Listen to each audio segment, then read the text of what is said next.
오늘도 뜨거운 이슈 시원하게 풀어봅니다. 킹스맨 김수민 평론가 나오셨습니다. 안녕하십니까? 네, 반갑습니다. 자, 정치권 키워드로 한번 살펴보겠습니다. 첫 번째 뭡니까? 네, 첫 번째 키워드 11일 만에 결별입니다. 네, 맞습니다. 제3지대 빅텐트 구축에 빨간불이 켜진 상황인데요. 이낙연의 새로운 미래, 또 이준석 개혁신당 결국 통합이 결렬됐습니다. 네, 지난 2월 9일에 정치적인 합당 선언을 했었던 새로운 미래와 개혁신당 결국에 통합이 결렬이 됐습니다. 사실 새로운 미래는 창당준비위원회가 중앙당 등록을 완료한 다음에도 재창당하는 절차가 남아 있는데 네. 이것을 이제 이행을 하지 않고 있던 상황이었거든요. 그러면서 사실은 이제 법적으로는 합당이 완료되지 않은 그런 상태였고 자연스럽게 이 새로운 미래는 당으로 등록이 됐습니다. 그러면서 절차적으로도 형식적으로도 온전하게 완전하게 결별하는 그런 수순을 밟았습니다. 자, 어제 이낙연 대표 기자회견에서 뭐라고 했습니까?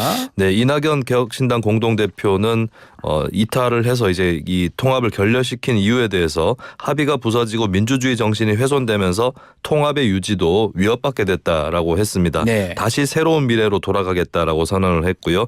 부실한 통합 결정이 부끄러운 결말을 낳았다라고 평가를 하기도 했습니다.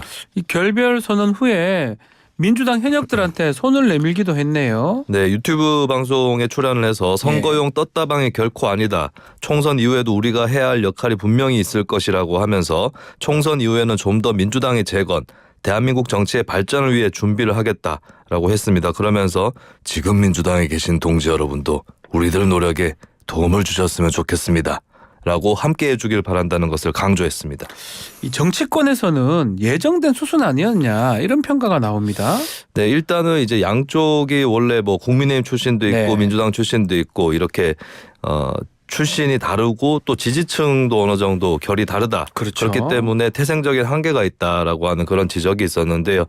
결국에는 이제 융합이 되지 못하고 충돌이 반복되면서 짧은 시간이었습니다만 그렇게 반복이 되면서 예정된 수순이 아니었나 이런 반응이 또 나오고 있습니다. 그리고 홍준표 대구시장이 SNS를 통해서 또 평가를 했는데요. 개혁신당의 바탕을 보면서 빙탄불상용이란 고사성어가 떠올랐습니다. 빙탄 불상용 뭐죠? 얼음과 벌겋게 달아오르는 수춘 상극이라 같이 할 수 없다라고 하는 취지의 고사성어입니다. 이걸 홍 시장이 또 인용을 했습니다. 자, 이제 앞으로 어떻게 되는 겁니까? 또 이런 상황이라면 정치적 타격은 누가 더 크다고 봐야 됩니까? 뭐 양쪽 다 일단 이 사건으로 타격을 받았다고 볼 수 있겠고요. 앞으로 네. 이걸 수습을 할지 말지는 이제 다른 관건이라든지 과제를 통해서 해결을 해야 될 것 같습니다. 어쨌든 각자의 길을 가겠다라고 하는 것은 분명해 보이고요. 네. 그리고 기호 3번을 과연 이 당이 개혁신당이 가져갈 수 있느냐. 예, 이게 또 하나의 관전 포인트였는데 새로운 미래 쪽하고 결별을 하면서 일단 김종민 의원이 한 명 빠져나갔죠. 네. 예, 그러면서 녹색정의당을 의석수 상황에서 추격을 하고 있다가 이것이 다시 멈칫하면서 기호 3번 획득이 이대로라면 어려운 게 아니냐 이런 전망이 나옵니다.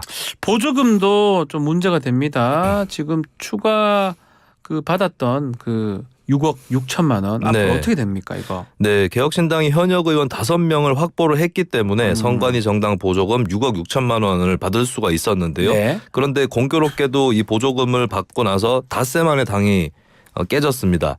여기에 대해서 이준석 대표가 의석수가 5석 미만이 되면 보조금을 전액 반납하겠다라고 밝혔는데요. 근데 중앙선관위의 입장을 보면 초유의 사태라서 보조금을 돌려받을 수 있는 법적 절차가 없다라고 했습니다. 이런 경우는 없었으니까. 네, 그래서 개혁신당 쪽에서는 이 보조금을 돌려줄 수가 없다면 뭐 다른 데다가 뭐 기부를 한다든지 이런 것들도 좀 할 수 있도록 하겠다 이렇게 좀 검토를 하고 있는 입장입니다. 자, 정치권 두 번째 키워드 뭡니까? 네, 두 번째 키워드는 비명계 비공개 회동입니다. 자, 민주당 이야기인데요. 총선 이제 50일도 채 안 남았는데 민주당은 이재명 대표 사천 논란으로 시끄럽습니다. 특히 의정활동 하위 20% 결과 이게 당내 반발이 좀 거센데요. 일단은 박용진 의원이 비판의 목소리를 먼저 냈습니다. 네, 박용진 의원은 어제 기자회견을 열고 의정활동 평가 하위 10%의 자신이 들어갔다는 네. 통보를 받았다는 사실 공개를 했습니다. 그러면서도 치욕적이고 부당하지만 당에 남아서 반드시 승리하겠다라고 밝혔고요. 그리고 윤영찬 의원도 의정활동 평가 하위 10% 통보에 받은 사실을 기자회견을 통해서 공개를 하면서 당 지도부를 비판했습니다. 자, 비명 학살 논란 관련해서 이재명 대표도 입을 열었습니다. 네, 이재명 대표는 특별당규 당원에 따라서 공천은 공정하게 진행된다라고 강조를 하고 현재 상황에 대해서 새로운 모습으로 황골 탈퇴하는 과정에서 생기는 일종의 진통이라고 생각해달라라고 당 안팎에 요청했습니다. 자, 어제 김영주 의원 국회 부의장 김영주 의원 탈당 소식도 전했는데요. 문재인 전 대통령이 이를 또 만류했다는 얘기가 있습니다. 네, 이 상황에 대해서는 청와대 국정상황실장을 지냈었던 민주당 윤건영 의원이 전하기도 했는데요. 김영주 의원이 탈당 전에 문재인 전 대통령에게 의사를 전했고 문 전 대통령은 이를 듣고 만류하셨다라고 밝혔습니다. 그리고 원래 김영주 의원이 정세균계로 꼽혔는데요. 정세균 전 총리 역시도 미국에 체류 중인데 김 의원과 통화를 했을 때 탈당을 만류했었다라고 그렇게 뒷얘기를 전했습니다. 이 비명 겨냥 이 공천 불이익 기조가 있다고 하고 있는데 이 상황 속에서 문재인 정부 장관이나 청와대 출신 현역 의원들 비공개 회동이 있었다면서요? 네, 친문계로 분류가 되는 홍영표, 전해철, 박영순, 윤영찬 의원 그리고 비명계로 분류되는 송갑석 의원 등이 지난 20일 오후에 홍영표 의원의 의원회관 집무실에 모여서 최근 당내 공천 상황에 대해서 의견을 나눴다라고 하는 소식이 전해졌습니다. 네. 현재 민주당에서 사천 논란이나 밀실 공천 이런 말이 또 퍼지고 있으면서 친문계 세력 일각에서 반발을 하고 있는데 조직적으로 움직이는 이 상황이 또 본격화되고 있는 것으로 보이고요. 그리고 오늘 의원총회가 예정이 돼 있는데 이 자리에서 친문 비명계 의원들 자신들의 의견을 전달하겠다라고 하는 그런 계획입니다. 자, 그러면 친문계가 탈당할 가능성도 남아 있는 겁니까? 네, 현재 김영주 의원을 제외하면 탈당을 피력한 의원은 없고 네. 현재 이제 집단 탈당이라든지 이런 일은 없을 것이다라는 게 친문계 의원들의 입장입니다. 한마디로 얘기해서 탈당이 아니고 당을 정상화하겠다. 정상화. 여기에 지혜와 힘을 모으겠다라고 하는 게 현재 같이 움직이고 있는 친문계 의원들의 입장입니다.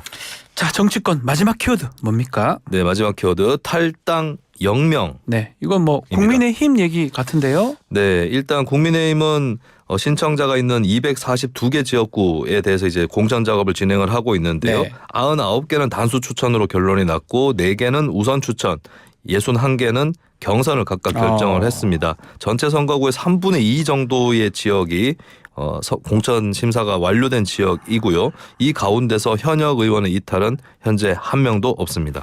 자, 민주당하고 비교해 봤을 때 뭐 공천 잡음 덜한 것 같습니다. 네, 현재 민주당과 비교해서는 확실히 순항하는 모습이다라는 네. 것이 중평이겠고요. 당초 여권에서는 공천 윤곽이 나오는 2월 중순쯤에 현역 의원들의 이탈 규모를 가늠할 수 있을 것이다라고 관측이 되어 왔는데요. 아하. 근데 아직까지는 이제 살펴보면 공관위에 공개 반발한 현역은 용인병 지역에서 컷오프된 비례대표 서정수 의원뿐입니다. 그리고 탈당 기록은 0명 이렇게 돼 있는 것이죠.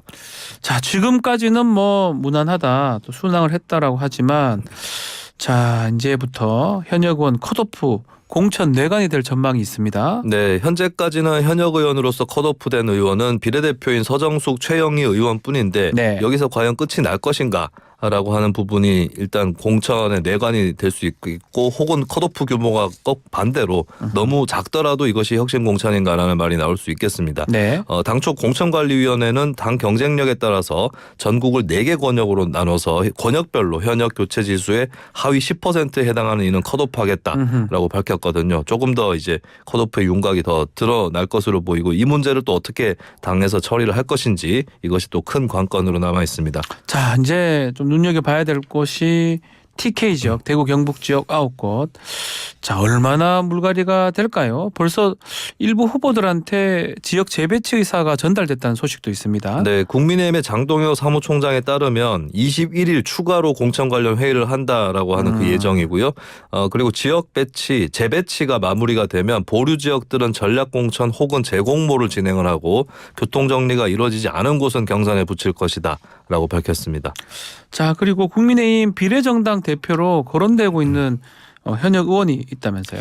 네, 현재 뭐 장동혁 사무총장이 밝힌 바에 따르면 여러 사람을 놓고 현재 고민을 하고 있다라고 하는데 가장 예. 유력하게 떠오르는 인사는 국민의힘 비대위원이고 또 시각장애인인 김혜지 의원입니다.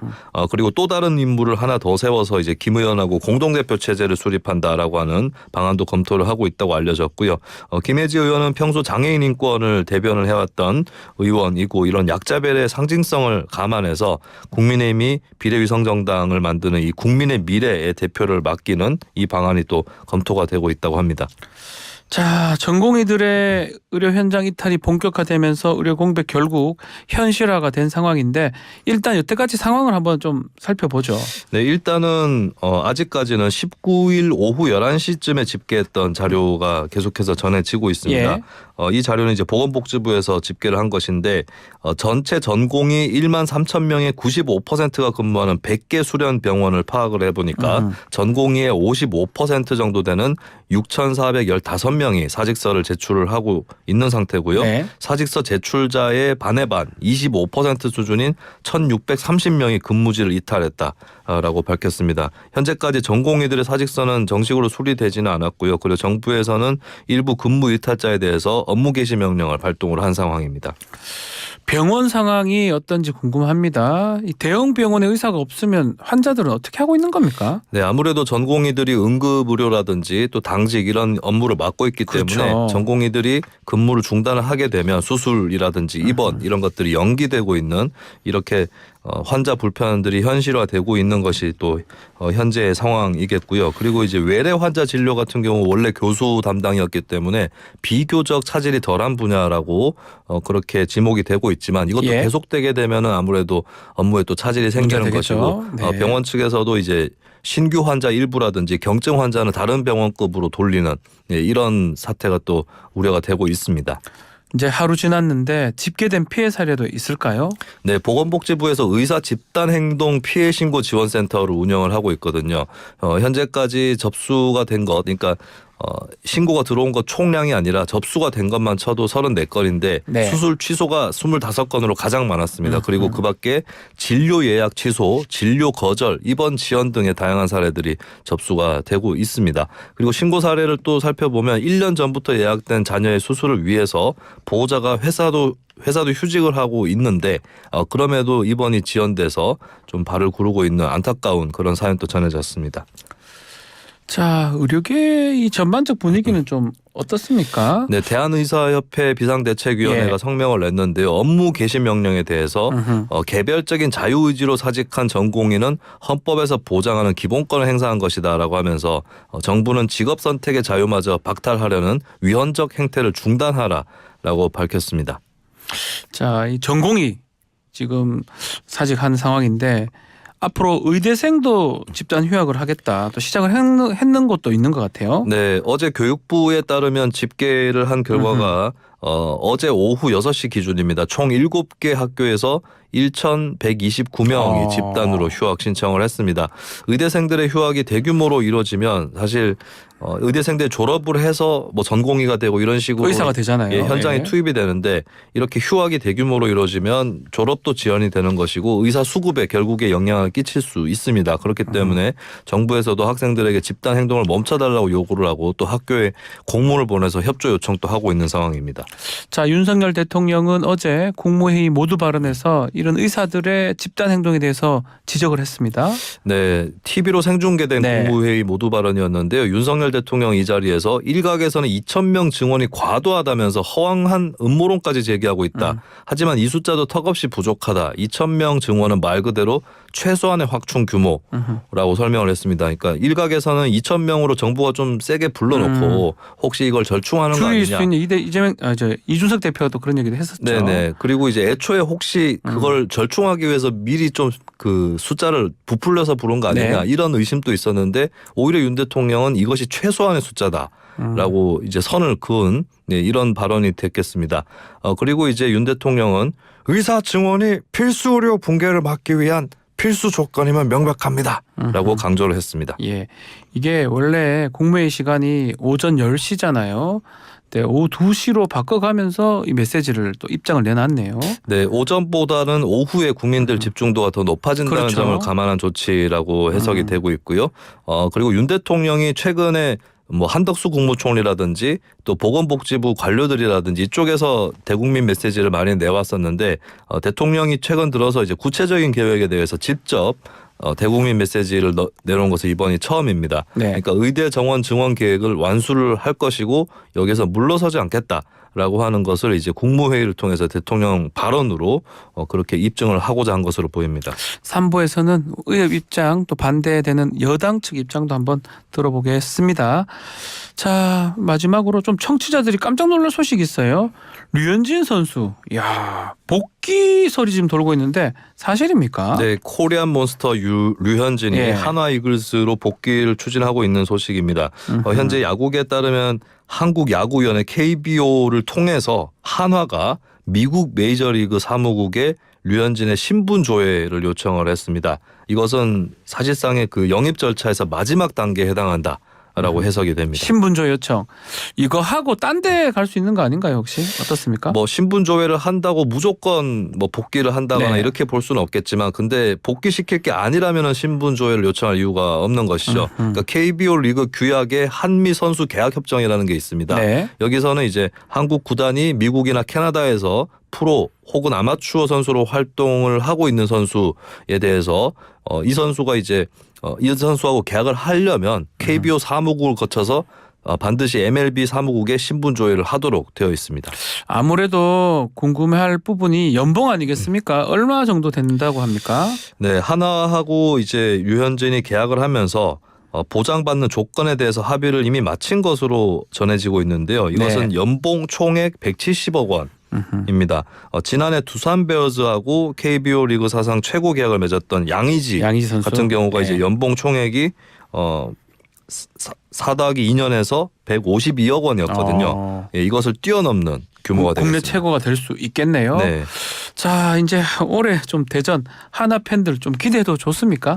네, 지금 뭐 메이저리그 구단들도 류현진 선수 완전히 포기를 했던 것은 아닌데 네. 류현진 선수를 좀 이렇게 마음을 끌 수 있는 조건을 제시했던 건 아니고 또 평소에 하나에서 뛰고 싶었다. 은퇴는 네. 하나에서 할 것이다. 이렇게 평소에 얘기를 해왔기 때문에 그리고 그 조건에 굉장히 가까워졌다. 하나 팬들의 기대를 모을 만한 소식이었습니다. 알겠습니다. 킹스맨 여기서 마무리하겠습니다. 김수인 평론가 감사합니다. 네, 고맙습니다.